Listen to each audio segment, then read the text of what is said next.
নমস্কার বন্ধুরা, সবাই কেমন আছেন? আশা করি সকলে ভালো, আমিও ভালো। আর এই যে দেখুন, বৃষ্টি তো শুরু হয়ে গেছে, টিপ টিপ করে বৃষ্টি পড়ছে। আজকে বোধহয় সারাদিনই বৃষ্টি হবে। আর এই যে আমাদের কাঁঠালগুলো এর আগেও একদিন দেখিয়েছি। আর এখন আমি বানাচ্ছি ঘুগনি বানাচ্ছি, মানে একটু খুব ইজিভাবে বানাচ্ছি।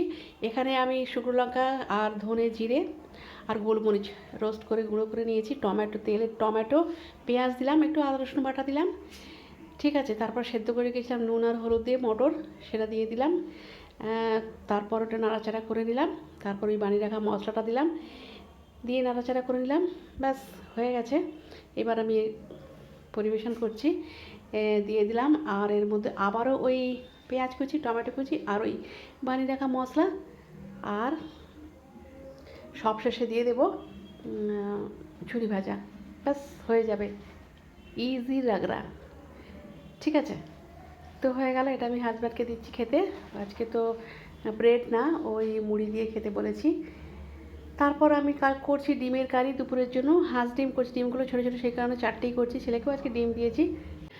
আর করেছি নোটে শাকের তরকারি, এই যে উচ্ছে আলু বেগুন দিয়ে। আর কিছু রান্না আজকে করিনি, শুধু ওই ডিমের আলু দিয়ে ঝোল আর শাকের তরকারি।